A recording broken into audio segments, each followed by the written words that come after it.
Ah, mes amis, si vous saviez comme les murs d'Albi, cette ville rougeoyante, sous le soleil de 1844, ont gardé de secrets, des secrets lourds, étouffants, cachés derrière des façades de briques qui semblaient pourtant si honnêtes et si pieuses.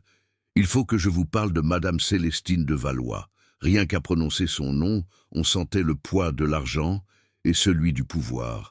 Elle était la maîtresse de maison la plus redoutée et la plus admirée de la région. Son hôtel particulier, immense et froid, dominait la rivière comme un juge sévère. Célestine n'était pas belle au sens où on l'entend d'habitude, non, elle était imposante. Elle avait cette façon de vous regarder qui vous faisait sentir que vous deviez des excuses pour exister. Célestine tirait sa fortune de loin, des terres lointaines où l'on cultivait le sucre et la peine, et c'est de là aussi qu'elle avait ramené Théodore. Théodore, il n'était pas un simple domestique, il était son esclave personnel, un homme d'une trentaine d'années dont les papiers disaient qu'il était sa propriété. Imaginez la situation. En pleine France, on tolérait encore ces arrangements venus d'outre-mer. Théodore était silencieux, efficace, et surtout, il était intelligent. Trop intelligent pour le rôle qu'on lui avait assigné. Il lisait les yeux de Célestine mieux que personne, anticipant ses besoins, avant même qu'elle n'ouvre la bouche. Il était l'ombre indispensable de la maîtresse. Or, Célestine, malgré toute sa richesse, s'ennuyait. Elle s'ennuyait de cette vie réglée, de ces sourires hypocrites, de ces visites de dames qui venaient juger ses rideaux. Elle avait tout, mais elle n'avait plus le contrôle total sur la seule chose qui lui importait, son propre espace, son propre temps, sa propre vérité. Et c'est là qu'elle a eu cette idée, une idée folle, tordue, mais qui dans son esprit était la seule porte de sortie. Elle allait simuler l'agonie. La comédie a commencé un soir de juillet, lourd et orageux. Célestine s'est plainte de migraines terribles, puis de frissons, puis d'une faiblesse soudaine. Le lendemain, elle refusait de se lever. Le surlendemain, elle ne parlait plus qu'à voix basse, et ses yeux, d'habitude si perçants, se voilaient d'une fatigue dramatique. Le médecin de famille, le bon docteur Lenoir, un homme un peu trop gras et un peu trop crédule, a été appelé en urgence. Il est arrivé essoufflé, à tâter le pouls de Célestine, à écouter sa poitrine. Il n'a rien trouvé. Absolument rien. Madame de Valois, vous êtes simplement épuisée, reposez-vous. Mais Célestine ne pouvait se contenter d'un simple épuisement. Cela ne lui donnait pas l'autorité qu'elle cherchait. « Docteur », a-t-elle murmuré d'une voix faible, si faible qu'elle obligeait le médecin à se pencher, « je sens que mon corps me quitte, il y a un froid en moi qui monte, quelque chose de malin. » Elle a insisté, elle a pleuré, une chose qu'elle n'avait pas faite depuis l'enfance. Elle a décrit des douleurs lancinantes dans les os, des visions fugaces. Le docteur Lenoir, déstabilisé par cette femme habituellement si forte, a commencé à douter de son propre diagnostic. Il a appelé des confrères. La semaine suivante, l'hôtel de Valois est devenu un balai d'hommes en noir, tous penchés sur le lit de la maîtresse, se chuchotant des mots compliqués, fièvre lente, phtisie larvée, mal inconnu. Ils ne trouvaient rien, mais ils ne pouvaient pas admettre que la grande Célestine de Valois simulait. Ce n'était pas possible. Une femme de sa stature ne jouait pas la comédie. Alors, ils ont décidé qu'elle souffrait d'une maladie rare, une maladie qui ne laissait aucune trace visible, mais qui la rongeait de l'intérieur. Une maladie mortelle. La nouvelle a fendu Albi comme un éclair. Madame de Valois se mourait. La maîtresse de la ville était en train de s'éteindre. C'est exactement ce que Célestine voulait. Le chaos, la pitié, l'effroi. Elle s'est servie de la peur des gens pour ériger sa forteresse de solitude. Elle a commencé par donner ses instructions, toujours d'une voix éteinte, presque un souffle. Je ne supporte plus le bruit, je ne supporte plus la lumière. Elle a fait fermer les lourds rideaux de velours, plongeant sa chambre dans une obscurité permanente, seulement rompue par la petite veilleuse à huile. Puis, l'étape cruciale, l'isolement. Je ne veux plus de visite. La fatigue est trop grande. Seules les personnes absolument nécessaires à Mes soins peuvent entrer, et je ne veux plus de ces bonnes, avec leurs bavardages et leurs pieds lourds. Elle a renvoyé la plupart du personnel dans les communs. Elle a même écarté sa femme de chambre attitrée, une vieille femme fidèle, mais trop curieuse. Qui restait-il pour s'occuper d'une mourante? Uniquement celui qui était le plus discret, le plus silencieux, et celui qui, par sa condition d'esclave, ne pouvait rien révéler sans risquer sa vie, Théodore. Célestine a fait installer Théodore dans une petite pièce attenante à sa chambre, sous prétexte qu'il était le seul assez fort pour la soulever et assez habile pour lui donner ses breuvages. Les autres serviteurs ont trouvé cela étrange, mais personne n'a osé protester. La volonté de la mourante était loi. Une fois que l'hôtel fut silencieux, que les bruits de la vie normale furent remplacés par le silence pesant du deuil anticipé, Célestine a attendu. Elle a attendu le milieu de la nuit, quand même les gardes s'assoupissaient dans la cour. Théodore était assis au pied du lit, sa silhouette sombre se confondant avec les ombres de la chambre. Il ne dormait jamais vraiment. Il attendait le moindre appel, le moindre mouvement. Il était là pour veiller sur la femme qu'il possédait. Célestine a remué doucement sous les draps de soie, faisant un bruit à peine audible. Théodore. Sa voix était plus forte que le murmure qu'elle utilisait en public. Théodore s'est redressé immédiatement, son cœur battant la chamade. Il s'est approché du lit, s'attendant à ce qu'elle demande de l'eau ou un nouvel onguent. Elle l'a regardé, et pour la première fois depuis des années, il a vu dans ses yeux non pas le jugement, mais une lueur d'excitation malsaine. « Approche-toi, Théodore, plus près. » Il s'est agenouillé près du chevet. Il sentait l'odeur de lavande et de maladie feinte qui imprégnaient les draps. « Je vais te dire quelque chose, » a-t-elle chuchoté, et cette fois, il n'y avait aucune faiblesse dans son ton, seulement une autorité secrète. Quelque chose que tu ne devras jamais, jamais répéter, pas même sous la torture. Théodore a hoché la tête, le visage impassible. Il était habitué aux secrets de sa maîtresse, aux petits arrangements de la maison qu'il devait couvrir, mais il sentait que celui-ci était différent, plus grand, plus dangereux. Célestine a étendu une main pâle et l'a posée sur son bras. La surprise a parcouru Théodore. Elle ne le touchait jamais, sauf pour lui donner un ordre ou lui montrer où nettoyer. « Je ne suis pas en train de mourir, Théodore. » Le monde de Théodore s'est arrêté. Le silence dans la chambre est devenu si épais qu'il aurait pu être coupé au couteau. Il a regardé Célestine, cherchant un signe de plaisanterie, mais son visage était sérieux, presque triomphant. « Tu ne dis rien ?» a-t-elle demandé, un léger sourire étirant ses lèvres. « Tu n'es pas surpris ?»« Non, madame, » a répondu Théodore, sa voix basse et contrôlée, bien qu'à l'intérieur, la panique commençait à s'installer. Il avait senti depuis le début que les symptômes étaient trop parfaits, trop littéraires. Mais le savoir était une chose, l'entendre de sa bouche en était une autre. « Bon, c'est pour cela que je t'ai choisi. Tu es le seul à qui je peux confier cette farce. » Elle s'est redressée légèrement, s'appuyant sur les oreillers. Un mouvement qu'elle n'aurait jamais fait devant le docteur Lenoir. « Je suis fatigué de leur monde, Théodore. Fatigué d'être jugé, d'être observé. Je veux la paix et je veux la vérité. » Elle a fait une pause, ses yeux brillants dans la pénombre. « Et je veux que tu me soignes. » Théodore a froncé les sourcils. « Mais madame, vous n'êtes pas malade. »« Ah, mais je le serai si tu ne me soignes pas, » a-t-elle rétorqué avec une pointe d'humour noir. « Je veux que tu me soignes de cette vie que je mène. Et pour cela, nous devons jouer la comédie jusqu'au bout. Tu es mon gardien, mon unique soigneur. Si tu parles, Théodore, si l'on découvre la supercherie... » Elle n'a pas eu besoin de finir la phrase. Il savait. Si la puissante Madame de Valois était démasquée, elle ne tomberait pas seule. Le complice, l'esclave qui avait osé tromper la haute société, paierait le prix fort. Il serait ruiné, vendu, ou pire, sa vie était désormais liée à son silence. « Que dois-je faire, madame ?»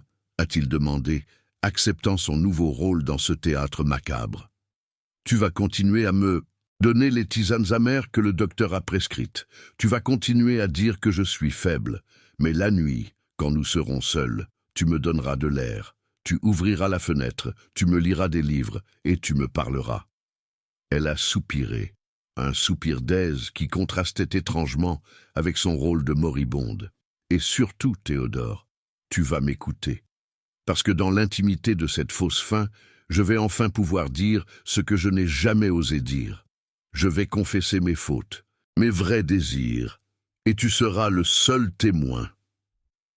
L'arrangement était d'une perversité géniale. Célestine s'offrait une confession sans pénitence, une intimité forcée sans les conséquences sociales. Elle utilisait sa position pour extorquer la vérité, la compagnie et le secret à l'unique personne qui ne pouvait pas la trahir. À partir de cette nuit-là, la vie dans l'hôtel de Valois a pris un double visage.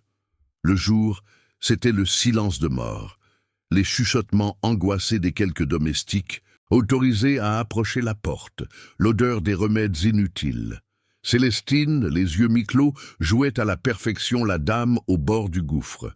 Elle recevait de temps en temps la visite de son notaire, à qui elle dictait, d'une voix tremblante, de nouvelles clauses testamentaires, histoire de rendre la maladie encore plus crédible et d'inquiéter sa famille lointaine. Mais la nuit, quand les derniers sons de la ville s'éteignaient, la chambre à coucher devenait un salon secret. Théodore. Il commençait par ouvrir les volets de l'étroite fenêtre donnant sur le jardin, laissant entrer l'air frais et le parfum des jasmins. Célestine se levait, s'asseyait sur sa chaise longue et demandait à boire. Non pas les eaux médicinales, mais un verre de vin de Bordeaux qu'elle buvait lentement, savourant sa liberté nocturne. « Raconte-moi ce qui se passe dehors, Théodore », ordonnait-elle. Et Théodore, transformé de soigneur d'agonisante en chroniqueur, décrivait la vie de la ville. Les rumeurs au marché, les nouvelles de Paris, les ragots sur les voisins. Il avait une mémoire phénoménale et un sens de l'observation aiguisé. Il peignait le monde extérieur, le seul que Célestine ait jamais connu, mais qu'elle avait maintenant rejeté. Ce qui a commencé comme une simple ruse pour obtenir la paix s'est vite transformé en une dépendance étrange. Célestine ne pouvait plus se passer de ses nuits. Elle avait besoin de la présence de Théodore, non pas comme son esclave, mais comme son confident, le seul homme qui la voyait sans phare, sans la perruque de son statut. Un soir, après avoir bu son vin, Célestine a regardé Théodore, qui était en train de ranger les draps, et elle a prononcé la première vraie confession. Elle n'était pas préparée, elle ne l'avait pas prémédité. C'est sorti, simplement parce qu'elle était seule avec lui. « Je déteste mon mari, Théodore. » Théodore s'est figé. Le comte de Valois était un homme d'affaires souvent absent, gérant les affaires, une coloniale de la famille, un homme respecté, froid, mais le socle de la fortune de Célestine. « Je sais, madame, » a murmuré Théodore, il l'avait toujours su. « Non, tu ne sais pas, » a-t-elle insisté, sa voix se faisant plus dure. Je le déteste d'une haine profonde et glaciale. Je l'ai épousé pour son nom et il m'a épousé pour ma dot. Nous avons tenu cette façade pendant 20 ans. 20 ans de mensonges. Et maintenant que je suis censé mourir, je ne peux supporter l'idée qu'il pleurera. Des larmes de crocodile pour hériter de tout sans que je lui ai dit ma vérité. Elle a bu une gorgée de vin, ses yeux fixant le plafond obscur. Je n'ai jamais aimé personne, Théodore. Personne, à part peut-être. Elle s'est interrompue, comme si elle était allée trop loin. Théodore, observant la scène en silence, a attendu. Il ne la pressait jamais, il la laissait arriver à sa propre conclusion. Il avait appris que dans cette obscurité, les mots de Célestine étaient la monnaie d'échange de sa survie. « Continuez, madame », a-t-il dit doucement. « À part, peut-être. » A-t-elle repris, sa voix redevenant un chuchotement intime. « À part, peut-être, un homme que j'ai rencontré il y a des années. Un avocat sans le sou qui m'avait fait la cour avant que je ne sois forcé d'épouser le comte. Un homme que j'ai rejeté par peur de la pauvreté. Je le regrette. Je regrette de ne pas avoir choisi l'amour, même misérable, plutôt que cette cage dorée. » C'était la première fissure dans la façade de Célestine. Elle avait toujours été la femme sans cœur, celle qui avait réussi. Maintenant, elle avouait un regret, une erreur de jeunesse. Les nuits suivantes, les confessions se sont accumulées, plus sombres, plus personnelles. Elle a révélé des transactions financières douteuses, des dettes cachées, des haines familiales qu'elle nourrissait depuis l'enfance. Théodore devenait le dépositaire d'une vie entière de secrets et de fautes. Mais plus Célestine se vidait de ses mensonges, plus elle se sentait légère. Et plus elle se sentait légère, plus elle se rapprochait de Théodore. Un soir, alors qu'il lui lisait un passage d'un roman d'aventure qu'elle aimait, elle l'a interrompu. « Théodore, arrête !» Il a levé les yeux, le livre à la main. « Regarde-moi !» Il a obéi. Le regard de Célestine était intense, dénué de la fatigue qu'elle affichait le jour. « Dis-moi, Théodore, toi qui me connais si bien maintenant, toi qui as entendu toutes mes vilenies, qu'est-ce que tu penses de moi ?» C'était une question dangereuse. La question que l'esclave ne devait jamais répondre honnêtement. S'il la flattait, elle le saurait. S'il disait la vérité, il risquait la fureur de la maîtresse. Théodore a pris une profonde inspiration. Il savait que dans cette pièce, les règles de la maison s'étaient tordues. Il n'était plus seulement l'esclave. Il était le confesseur. « Madame !» a-t-il répondu lentement, choisissant ses mots avec une précision chirurgicale. « Je pense que vous êtes une femme qui a choisi le pouvoir au détriment de l'humanité, et maintenant que vous faites face à votre propre fin, même fausse, vous cherchez à récupérer cette humanité perdue. » Célestine n'a pas sourcillé, elle a hoché la tête, lentement. « Oui, c'est exactement cela, et tu es mon encre. Tu es le seul qui ne me juge pas, parce que tu es forcé de m'écouter. » Elle a ri, un son sec et rauque. « Mais dis-moi, Théodore, ne me hais-tu pas? Ne hais-tu pas la femme qui te retient? Prisonnier !» Le cœur de Théodore a raté un battement. C'était la question qu'il redoutait le plus. La vérité était un luxe qu'il ne pouvait se permettre. Pourtant, il savait que Célestine n'accepterait plus le mensonge. « Je ne peux pas haïr, madame, » a-t-il dit, fixant un point au-dessus de sa tête. « La haine est un sentiment qui demande de la force. Toute ma force est utilisée à vous servir. Je suis vide. » Ce mot « vide » a frappé Célestine plus fort que n'importe quelle insulte. Il ne la haïssait pas. Il était juste une coquille vidée par son service. C'était pire que la haine. C'était le constat de sa propre cruauté. « Tu n'es pas vide », a-t-elle murmuré, sa voix se faisant soudainement tendre, une tonalité qu'il n'avait jamais entendue. « Tu es le seul homme que j'ai vu en des années, le seul. » Et c'est là que l'intimité de la fausse fin a basculé vers quelque chose de dangereux, d'irréversible. Célestine, dans son rôle de mourante, se sentait autorisée à franchir toutes les limites, y compris celles de la décence et de la hiérarchie sociale. Elle voulait plus que des confessions. Elle voulait se sentir vivante, juste avant de mourir. Elle a tendu la main vers lui, une fois de plus, mais cette fois, elle a effleuré sa joue. « Dis-moi, Théodore » a-t-elle demandé, ses yeux brûlants d'une fièvre qui n'avait rien à voir avec la maladie. « Si j'étais vraiment en train de mourir, si j'étais sur le point de tout perdre, que me donnerais-tu » Il était piégé. Il ne pouvait pas refuser la maîtresse en pleine nuit, dans le secret de cette chambre. Il était son esclave. La question n'était pas un désir, c'était un ordre déguisé en supplique. Théodore s'est incliné, sa tête baissée, acceptant l'inévitable conséquence de cette dangereuse comédie. Il savait qu'en franchissant cette ligne, la supercherie qu'ils avaient montée pour sauver Célestine de son ennui allait se transformer en une prison encore plus dangereuse pour lui. « Je vous donnerai ce que vous demandez, madame » a-t-il répondu, sa voix à peine audible. Célestine a souri. Son sourire n'était plus celui d'une mourante, mais celui d'une femme qui venait de reprendre le contrôle absolu de son existence. même si cette existence était désormais un mensonge partagé. Elle venait d'obtenir ce qu'elle cherchait, la vérité, la compagnie, et maintenant la preuve ultime de sa domination. La nuit s'est refermée sur eux, scellant le secret le plus infâme de l'hôtel de Valois. Mais Célestine, dans son égoïsme, n'avait pas mesuré à quel point l'intimité et la confession pouvaient être des armes à double tranchant. Elle avait cru pouvoir contrôler les conséquences de son jeu, mais elle avait libéré des forces qu'elle ne pourrait plus jamais remettre en cage. La fausse agonie venait de donner naissance à une vérité bien plus dangereuse, et cette vérité allait bientôt exiger un prix élevé. Le silence qui a suivi cette nuit-là n'était pas le silence du deuil, mes amis, mais le silence lourd des chaînes qui viennent de se resserrer. Célestine avait obtenu ce qu'elle voulait, la soumission totale, l'intimité forcée. Mais, comme souvent avec les âmes puissantes et égoïstes, elle n'avait pas mesuré que l'intimité, même volée, crée des liens qui ne se coupent pas facilement.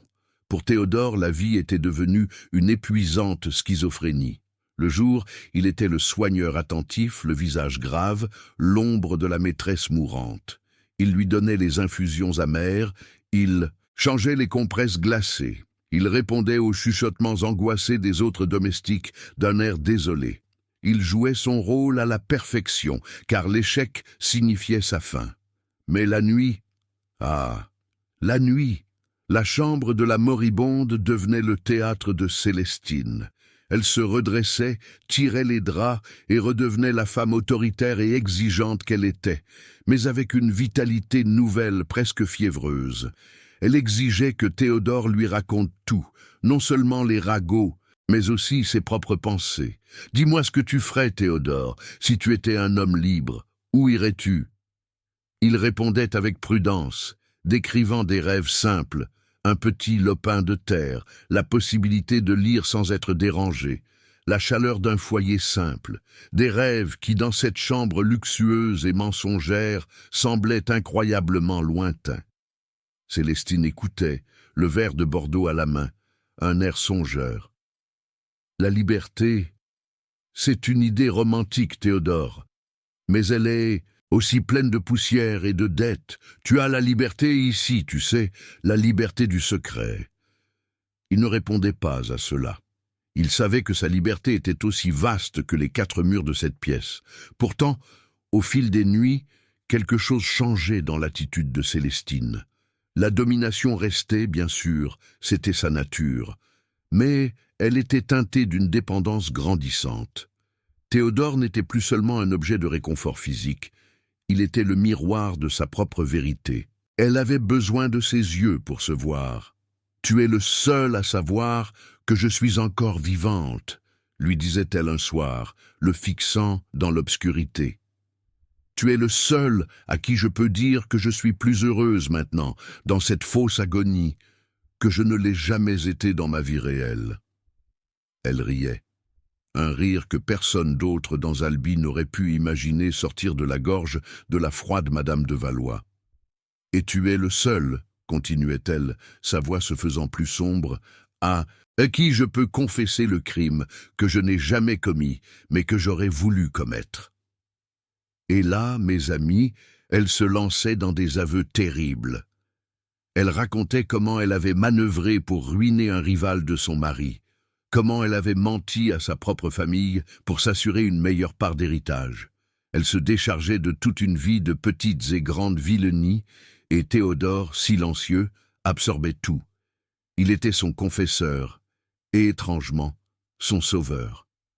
Car en le forçant à écouter ses péchés, elle les rendait réels, et en les rendant réels, elle se sentait pardonnée par le seul être qui n'avait pas le droit de la juger. Mais cette confession avait un effet secondaire dangereux. Plus Célestine se dénudait émotionnellement, plus elle devenait possessive. Elle commençait à paniquer à l'idée que ce secret puisse se terminer. La perspective de devoir se rétablir et de retourner à la vie mondaine avec ses mensonges et son ennui lui était insupportable. « Je ne peux pas revenir en arrière, Théodore », a-t-elle déclaré une nuit, se promenant nerveusement pieds nus sur le tapis persan. Si je me lève un matin et que je dis « je suis guéri », ils vont m'accabler de questions. Ils vont me juger. Ils vont me forcer à reprendre mes dîners ennuyeux. Je ne le supporterai pas. Elle s'arrêta devant lui, ses yeux suppliants, même si son ton restait celui d'un ordre. « Il faut que ça dure. Il faut que je trouve une porte de sortie. » C'est à ce moment-là que la pression extérieure a commencé à monter sérieusement. Le docteur Lenoir, le brave homme crédule, commençait à s'inquiéter. L'agonie de Madame de Valois durait depuis trop longtemps. Une maladie mortelle, même rare, devait progresser. Il venait tous les jours, prenait son pouls, que Célestine ralentissait artificiellement par une maîtrise étonnante de sa respiration, et ne comprenait pas. « Théodore, disait-il, chuchotant à la porte, elle est si faible. Et pourtant, elle... Tiens, c'est un miracle, ou bien quoi? Il n'osait pas prononcer le mot « simulatrice », mais le doute grandissait. Un après-midi, le docteur Lenoir a insisté pour qu'un prêtre vienne administrer l'extrême-onction. Célestine, terrifiée à l'idée de devoir jouer la comédie devant un homme de Dieu qui pourrait lire la vérité dans son âme, a refusé catégoriquement. « Dites-lui, Théodore, que je suis trop faible, que la vue d'un prêtre m'effraie. Dites que je veux mourir en paix et en... » Ou silence! Théodore a transmis le message avec le sérieux d'un homme au bord des larmes. Le docteur, déçu mais respectueux de la volonté de la mourante, s'est retiré. Mais l'incident a rendu Célestine nerveuse. Elle comprenait que le temps jouait contre elle. Elle avait besoin d'une décision radicale. Et puis, il y eut la lettre. Elle est arrivée une semaine plus tard, scellée d'un cachet officiel. C'était de son mari, le comte de Valois. Il annonçait son retour imminent.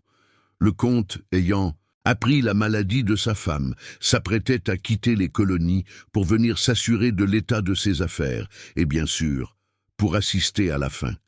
Il arriverait d'ici 2 semaines. La nouvelle a frappé Célestine comme un coup de tonnerre. Son mari, l'homme qu'elle détestait, le symbole de la prison qu'elle avait fui, s'il arrivait et la trouvait en train de mourir lentement, il prendrait le contrôle de tout. S'il découvrait la supercherie, il ferait payer Théodore de la manière la plus cruelle, et elle serait déshonorée. Cette nuit-là, Célestine était pâle, non pas de maladie, mais de terreur. « Le comte arrive, Théodore », a-t-elle dit, sa voix tremblante. Elle ne buvait pas son vin. Le temps est écoulé. Il faut que je meure, ou il faut que je guérisse. Et je ne veux ni l'un ni l'autre. « Madame, » a dit Théodore, qui avait lui aussi compris la gravité de la situation. Le comte de Valois était un homme sans pitié. Si vous guérissez, vous devez justifier cette guérison. Si vous mourrez, tout est fini. Non, tout n'est pas fini, a-t-elle rétorqué, ses yeux s'allumant d'une détermination froide. Si je meurs, il hérite de tout, et il prend possession de toi. Je refuse qu'il te possède. C'était la première fois qu'elle exprimait une préoccupation pour son sort qui n'était pas un simple prolongement de son propre confort. Théodore a été surpris. « Je suis sa propriété légale, madame, même après votre mort. »« Non, pas si je change mes papiers. » Elle s'est approchée de la petite table où elle gardait ses papiers personnels. « Écoute-moi bien, Théodore, maintenant que je t'ai tout dit, maintenant que tu es le dépositaire de ma vie, je ne peux pas te laisser ici. Tu es trop dangereux pour moi, vivant, mais tu es aussi devenu indispensable. » Elle a hésité, le mot « indispensable » sonnant étrangement dans la bouche de la maîtresse. « J'ai une idée folle, mais la seule qui nous sauve tous les deux. » Elle s'est assise sur le bord du lit, lui faisant signe de s'asseoir à côté d'elle, une familiarité qu'il acceptait désormais sans même y penser. « J'ai fait venir le notaire la semaine dernière, tu te souviens? J'ai dicté un codicille à mon testament, des clauses vagues pour brouiller les pistes. » Elle a pointé du doigt un tiroir secret dans la commode. Là-dedans, il y a un autre document, un vrai testament, écrit par moi-même, il y a des années, mais jamais signé ni validé. Un testament qui donne des instructions très précises sur ce que je veux qu'il arrive à mes biens les plus précieux. Théodore la regardait, le souffle coupé. « Qu'est-ce que cela a à voir avec moi, madame ?»« Tout, Théodore, tout. Ce testament non validé, je vais le valider maintenant. Et je vais y ajouter une clause que seule la mourante peut exiger, une clause qui ne sera jamais remise en question. » Célestine a ouvert le tiroir, a sorti une plume et un encrier, et a posé sur ses genoux le parchemin jauni. Dans l'intimité de cette fausse fin, j'ai réalisé que je ne voulais pas que ma fortune serve à engraisser le compte.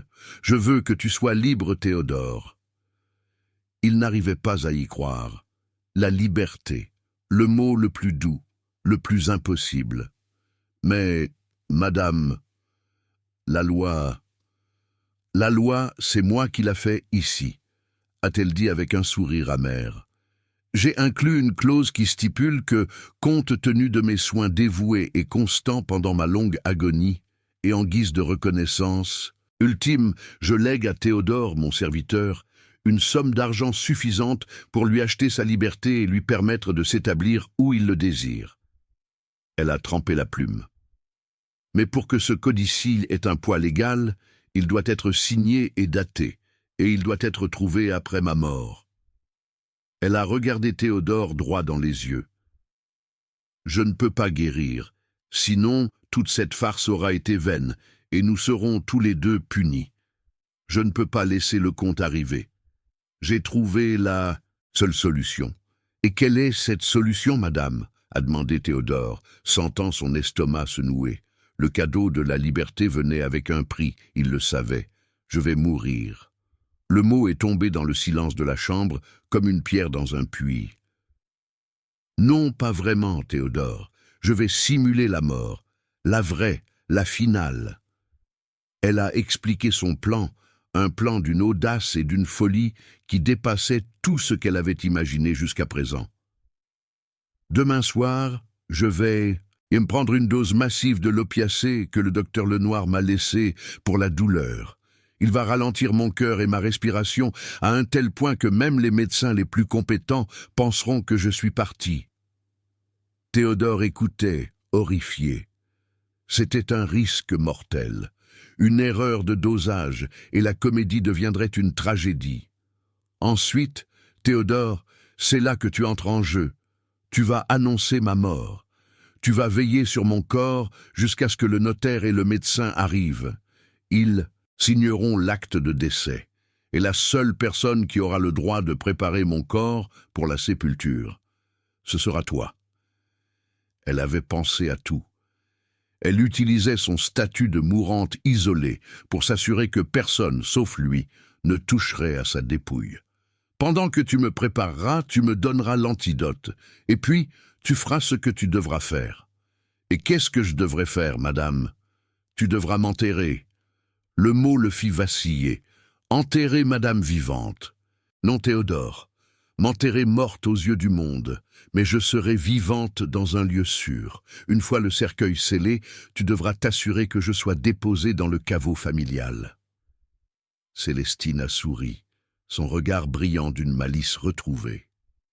Le caveau familial est ancien, Théodore. Il y a une entrée secrète, derrière la dalle du grand-père, qui donne sur l'ancienne cave à vin, sous le jardin. Personne ne la connaît, sauf moi. J'ai toujours eu peur de la mort, et j'ai toujours eu mon plan d'évasion. Elle a posé la plume.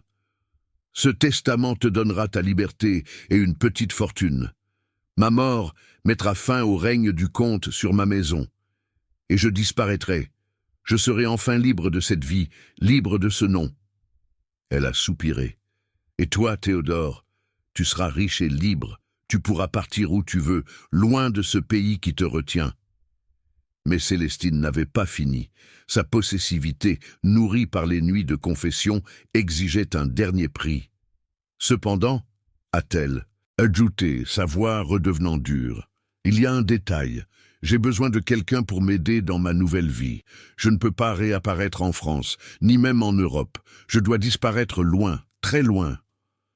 Elle a pris sa main. Tu m'as dit que tu rêvais d'un lopin de terre.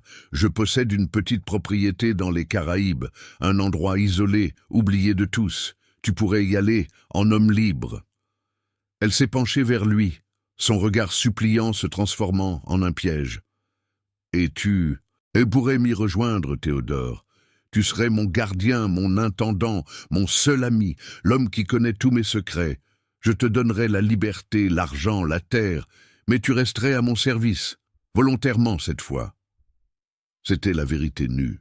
Célestine ne pouvait plus se passer de lui. Elle lui offrait la liberté pour mieux l'enchaîner à sa nouvelle existence. Elle était prête à simuler sa propre mort pour fuir sa vie, mais elle n'était pas prête à fuir sa dépendance à Théodore. Théodore a regardé le testament, la promesse de liberté écrite noir sur blanc. Il a regardé Célestine, la femme qui lui offrait le monde en échange de son âme. Il savait que s'il acceptait, il ne serait plus un esclave légal, mais il serait à jamais l'esclave de ses secrets et de ses désirs.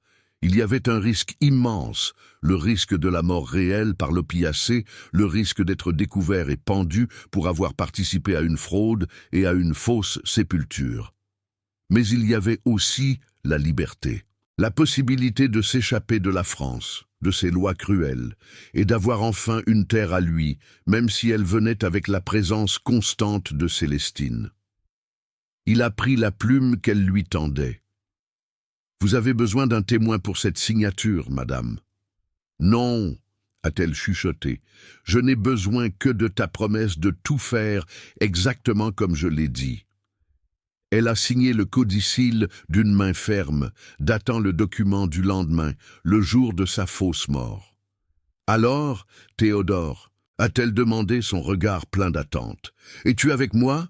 Es-tu prêt à m'aider à mourir pour que nous puissions vivre ?» Théodore a rangé le testament dans le tiroir secret. Il savait que le choix n'en était pas vraiment un. Il était déjà trop impliqué. « Je suis votre soigneur, madame. Je vous accompagnerai jusqu'au bout. » Célestine a souri, satisfaite. Elle venait de transformer l'esclave en complice et le secret en un plan d'évasion. Elle était convaincue que cette ruse finale lui apporterait la paix. Mais elle n'avait pas vu la lueur dans les yeux de Théodore. Lui aussi avait appris beaucoup pendant ces nuits. Il avait vu la fragilité du pouvoir, la facilité avec laquelle une façade pouvait s'effondrer. Il tenait dans ses mains non seulement le secret de sa maîtresse, mais aussi l'acte de sa propre liberté. Et il savait que dans cette danse mortelle, celui qui tenait le plus grand secret était en réalité celui qui détenait le vrai pouvoir. Le lendemain matin, Célestine a joué son rôle de mourante avec une intensité renouvelée. Elle a demandé à Théodore de lui donner les opiacés sous prétexte d'apaiser ses dernières souffrances. Théodore s'est exécuté, mais au lieu de lui donner la dose prévue pour la simulation, il a fait un ajout de son cru, une herbe rare apprise de sa mère dans son pays lointain qui, mélangée à l'opiacé, n'accélérerait pas sa mort, mais la plongerait dans un sommeil si profond et si froid que même l'antidote de Célestine mettrait beaucoup plus de temps à agir. Il la regarda boire le breuvage. Le jeu était terminé. La vérité allait maintenant s'écrire dans l'obscurité. Quelques heures plus tard, l'hôtel de Valois s'est réveillé au son des sanglots contrôlés de Théodore. « Elle est partie !» a-t-il annoncé aux domestiques effrayés. « Madame de Valois est morte. » Le chaos que Célestine avait tant désiré est arrivé. Le docteur Lenoir s'est précipité, le notaire est arrivé en hâte. Ils ont constaté le décès. La cause, la maladie inconnue qui rongeait la maîtresse. Le testament officiel a été ouvert et le codicille de la veille, écrit de la main de Célestine, a été découvert. Il stipulait que Théodore devait être l'unique personne à préparer son corps. C'était la dernière volonté de la défunte et personne n'a osé la contester. Théodore, le cœur battant, s'est retrouvé seul, avec le corps inerte de Célestine. Il a fermé la porte. La lumière de la veilleuse illuminait son visage grave. Il s'est approché du lit, a pris le pouls de Célestine. Il était faible, presque imperceptible. Elle dormait profondément, plus profondément qu'elle ne l'avait jamais prévu. Il était temps d'administrer l'antidote, de la réveiller et de la faire disparaître dans les catacombes. Mais Théodore a regardé le visage pâle de la femme qui l'avait possédée. qui lui avait offert la liberté tout en essayant de la lui reprendre. Il a regardé le flacon d'antidote dans sa main, et il a repensé à toutes les nuits, à tous les secrets, à toutes les vilenies qu'elle lui avait confiées. Il tenait sa vie, et il tenait sa propre liberté sans condition. Il n'a pas bougé. Il a laissé le silence de la chambre envahir l'air, le silence de la mort véritable. Il s'est assis au chevet du lit, attendant. Il savait que le temps qu'il laissait s'écouler était le temps de la décision irréversible.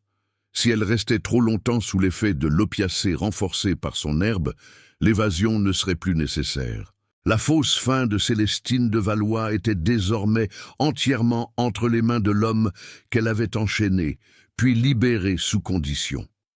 Et l'esclave était sur le point de choisir le prix réel de sa liberté. Le silence qui a suivi cette nuit-là n'était pas le silence du deuil, mes amis, mais le silence lourd des chaînes qui viennent de se resserrer. Célestine avait obtenu ce qu'elle voulait, la soumission totale, l'intimité forcée. Mais, comme souvent avec les âmes puissantes et égoïstes, elle n'avait pas mesuré que l'intimité, même volée, crée des liens qui ne se coupent pas facilement. Pour Théodore, la vie était devenue une épuisante schizophrénie. Le jour, il était le soigneur attentif, le visage grave, l'ombre de la maîtresse mourante. Il lui donnait les infusions amères, il changeait les compresses glacées, il répondait aux chuchotements angoissés des autres domestiques d'un air désolé. Il jouait son rôle à la perfection, car l'échec signifiait sa fin.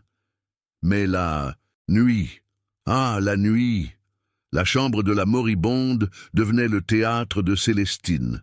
Elle se redressait, tirait les draps, et redevenait la femme autoritaire et exigeante qu'elle était, mais avec une vitalité nouvelle, presque fiévreuse. Elle exigeait que Théodore lui raconte tout, non seulement les ragots, mais aussi ses propres pensées. « Dis-moi ce que tu ferais, Théodore, si tu étais un homme libre. Où irais-tu » Il répondait avec prudence, décrivant des rêves simples. Un petit lopin de Inter, la possibilité de lire sans être dérangé, la chaleur d'un foyer simple, des rêves qui, dans cette chambre luxueuse et mensongère, semblaient incroyablement lointains. Célestine écoutait, le verre de Bordeaux à la main, un air songeur. La liberté, c'est une idée romantique, Théodore. Mais elle est aussi pleine de poussière et de dettes. Tu as la liberté ici, tu sais, la liberté du secret. Il ne répondait pas à cela. Il savait que sa liberté était aussi vaste que les 4 murs de cette pièce. Pourtant, au fil des nuits, quelque chose changeait dans l'attitude de Célestine. La domination restait, bien sûr, c'était sa nature, mais elle était teintée d'une dépendance grandissante. Théodore n'était plus seulement un objet de réconfort physique, il était le miroir de sa propre vérité. Elle avait besoin de ses yeux pour se voir. « Tu es le seul à savoir que je suis encore vivante », lui disait-elle un soir, le fixant dans l'obscurité. « Tu es le seul à qui je peux dire que je suis plus heureuse maintenant dans cette fausse agonie que je ne l'ai jamais été dans ma vie réelle. » Elle riait. Un rire que personne d'autre dans Albi n'aurait pu imaginer sortir de la gorge de la froide Madame de Valois. « Et tu es le seul, continuait-elle, sa voix se faisant plus sombre, à qui je peux confesser le crime que je n'ai jamais commis, mais que j'aurais voulu commettre. » Et là, mes amis, elle se lançait dans des aveux terribles. Elle racontait comment elle avait manœuvré pour ruiner un rival de son mari, comment elle avait menti à sa propre famille pour s'assurer une meilleure part d'héritage. Elle se déchargeait de toute une vie de petites et grandes vilenies, et Théodore, silencieux, absorbait tout. Il était son confesseur et étrangement son sauveur. Car en le forçant à écouter ses péchés, elle les rendait réels, et en les rendant réels, elle se sentait pardonnée par le seul être qui n'avait pas le droit de la juger. Mais cette confession avait un effet secondaire dangereux. Plus Célestine se dénudait émotionnellement, plus elle devenait possessive. Elle commençait à paniquer à l'idée que ce secret puisse se terminer. La perspective de devoir se rétablir et de retourner à la vie mondaine avec ses mensonges et son ennui lui était insupportable. « Je ne peux pas revenir en arrière, Théodore », a-t-elle déclaré une nuit, se promenant nerveusement pieds nus sur le tapis perçant.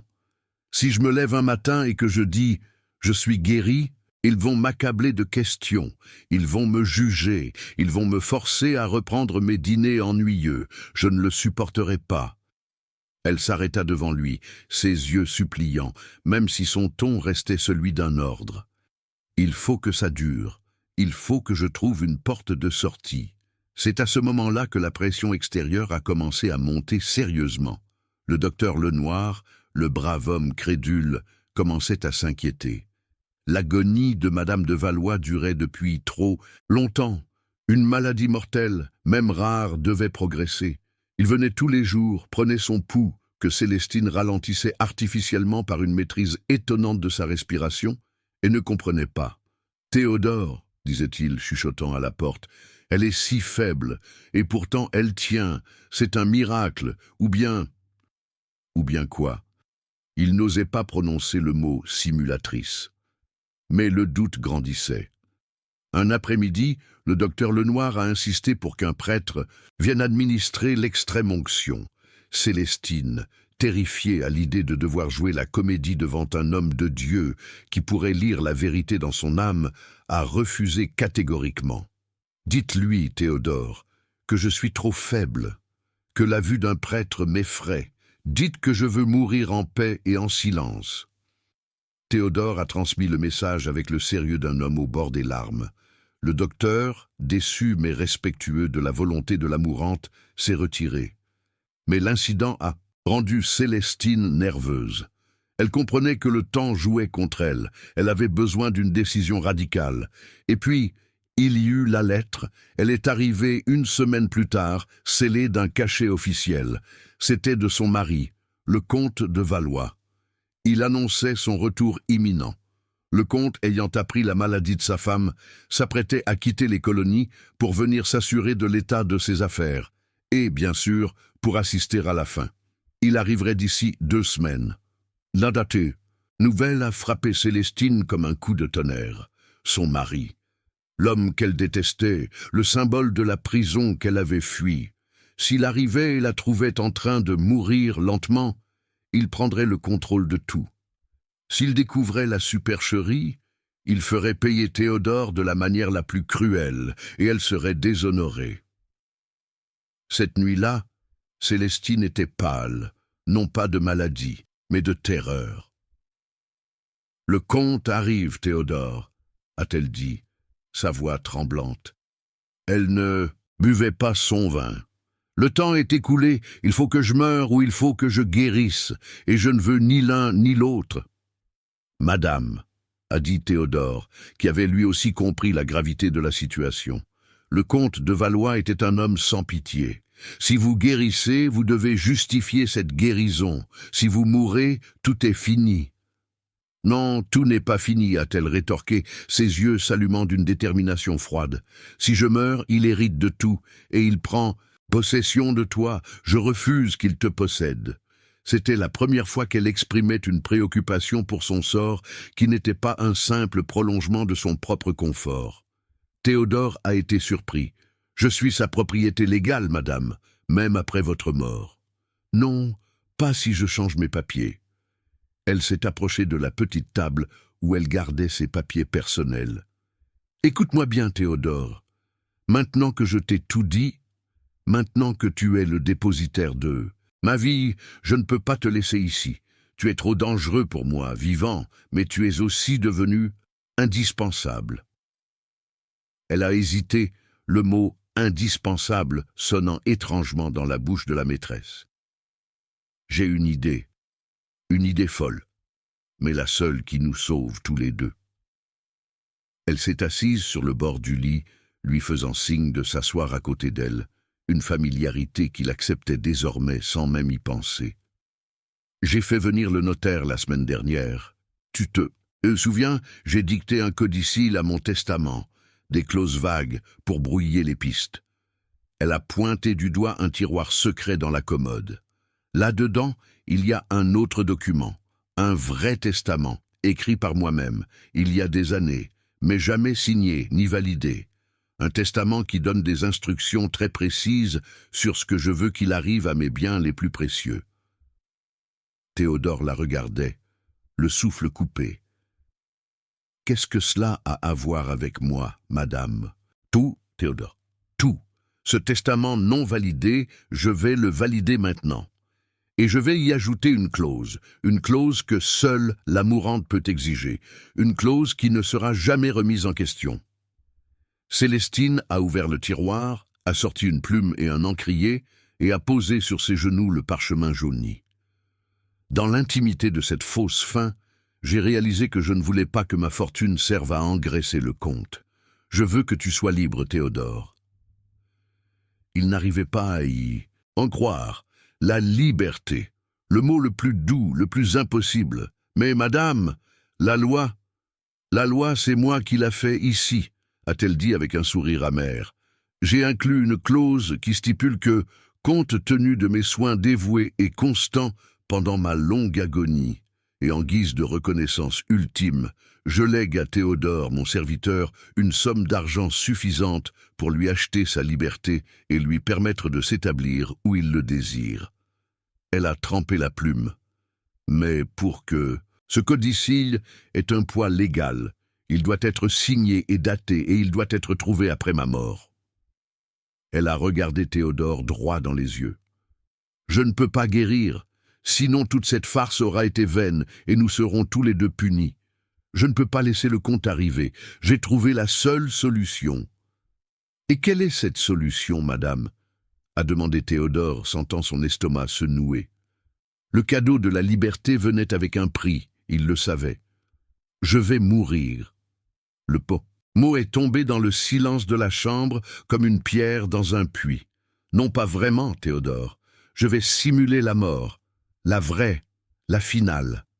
Elle a expliqué son plan. Un plan d'une audace et d'une folie qui dépassait tout ce qu'elle avait imaginé jusqu'à présent.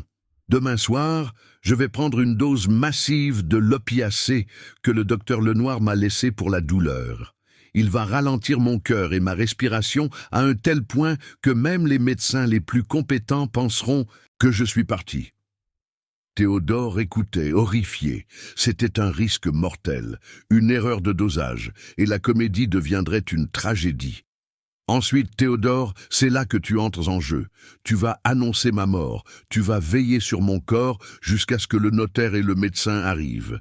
Ils signeront l'acte de décès, et la seule personne qui aura le droit de préparer mon corps pour la sépulture, ce sera toi. Elle avait pensé à tout. Elle utilisait son statut de mourante isolée pour s'assurer que personne, sauf lui, ne toucherait à sa dépouille. Pendant que tu me prépareras, tu me donneras l'antidote. Et puis, tu feras ce que tu devras faire.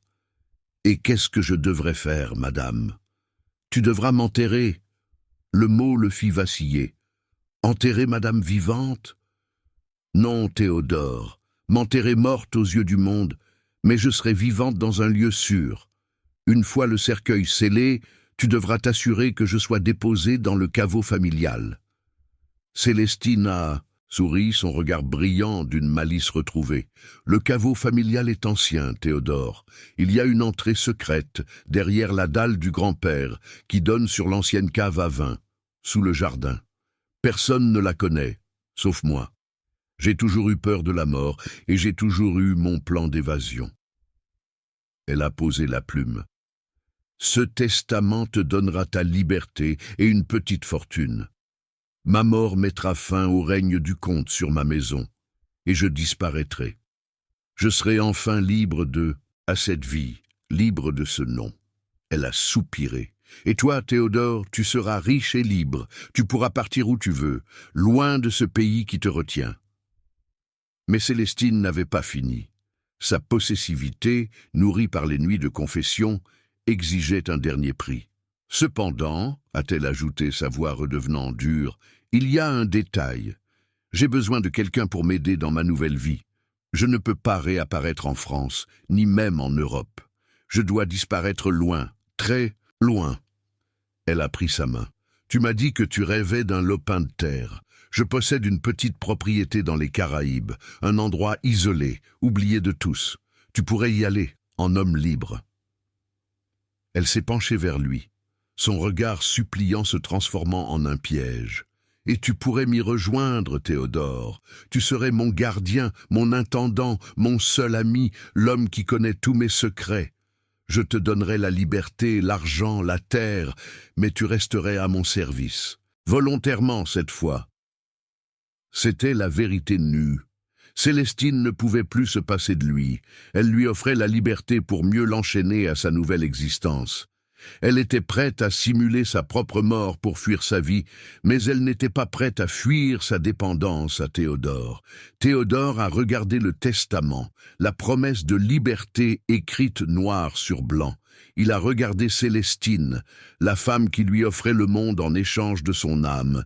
Il savait que s'il acceptait, il ne serait plus un esclave légal, mais il serait à jamais l'esclave de ses secrets et de ses désirs.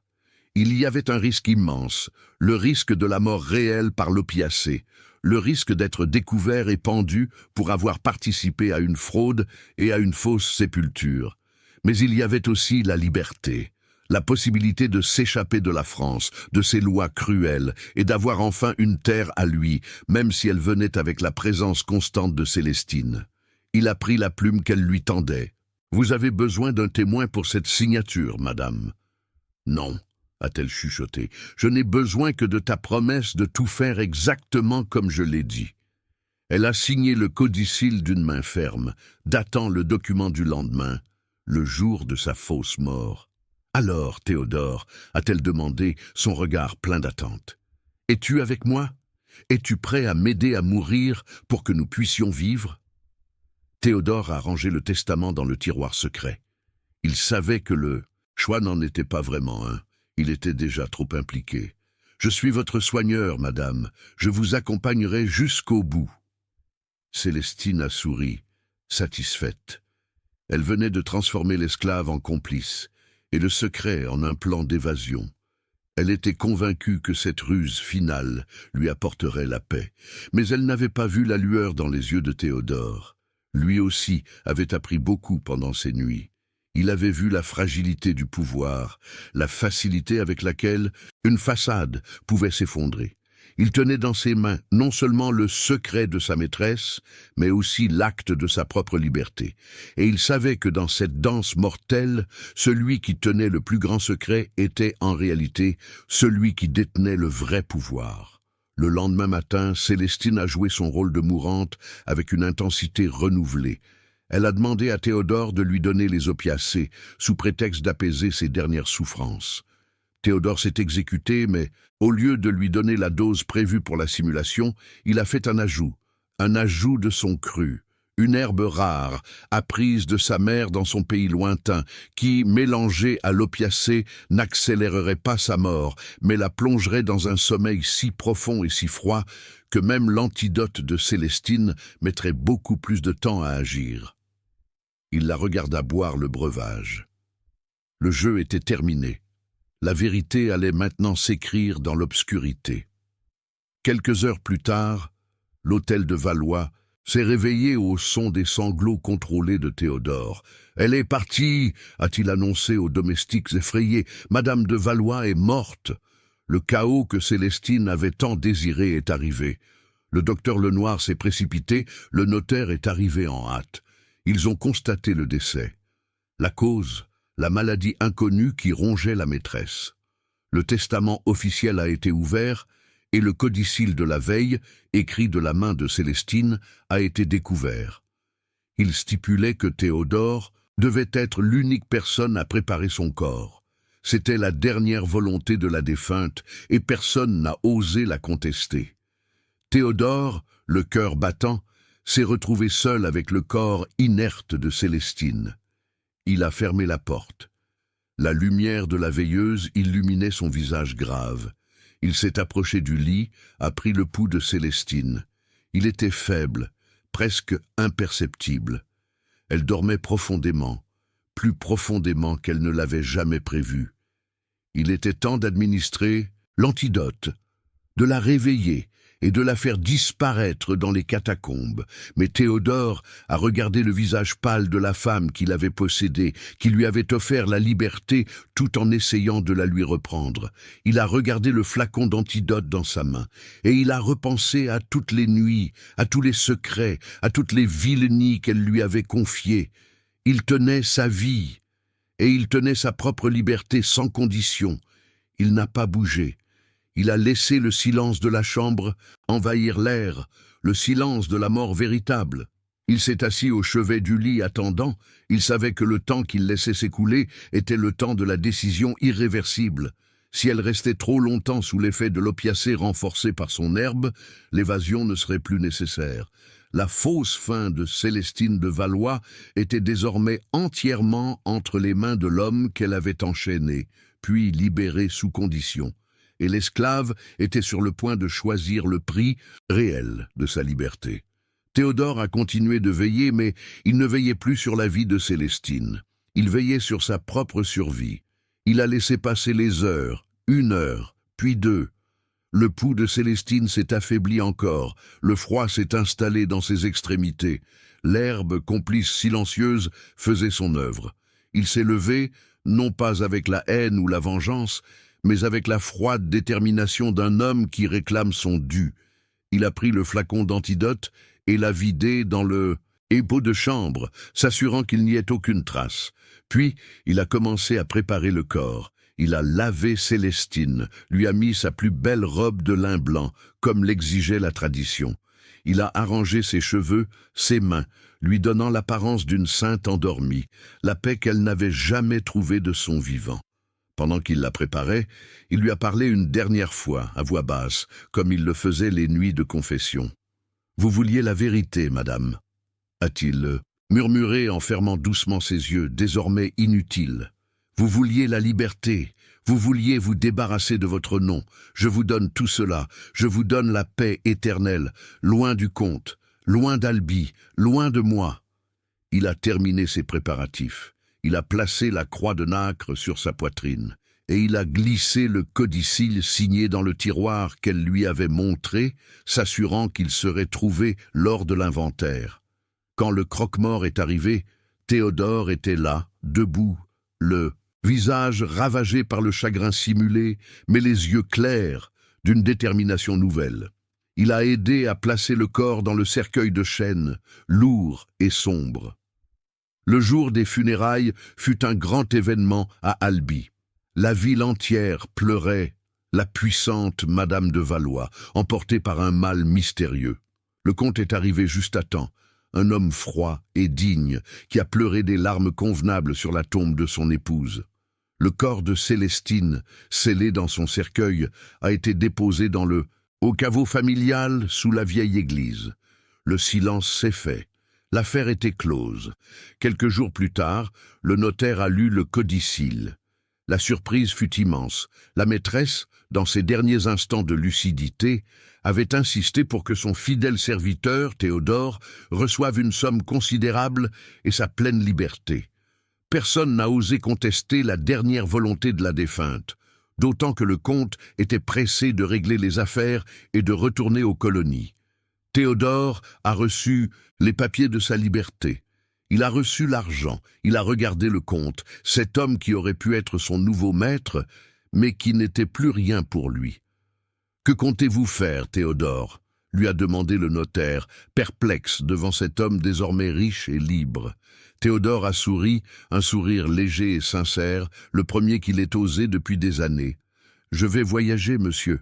Je vais chercher ce lopin de terre dont j'ai toujours rêvé, loin d'ici. » Il a quitté Albi, discrètement, sans un regard en arrière pour l'hôtel de Valois. Il n'est pas allé vers les Caraïbes, ni vers la propriété oubliée que Célestine lui avait promise. Il a pris la route du Nord, vers la liberté totale et inconditionnelle. Célestine de Valois, la femme qui avait cru pouvoir manipuler la mort pour gagner la vie, avait obtenu le silence éternel. Elle gisait, non pas dans le caveau familial, mais dans l'obscurité de son propre piège, victime de son ultime désir de contrôle. Elle avait cherché la vérité et la compagnie dans le secret, et elle avait payé le prix de sa vie pour donner à son esclave la seule chose qu'elle n'aurait jamais pu lui donner, sa vraie liberté. Et Théodore, mes amis, l'esclave devenu homme libre, a emporté avec lui la plus grande richesse d'Albi, le secret d'une vie et le silence de sa maîtresse. Il a vécu le reste de ses jours, loin, très loin, cultivant sa terre, lisant ses livres, et n'étant plus jamais l'ombre de personne. Il avait appris que le vrai pouvoir n'est pas de posséder, mais de savoir quand se taire, et il avait choisi le silence qui sauve. Fin.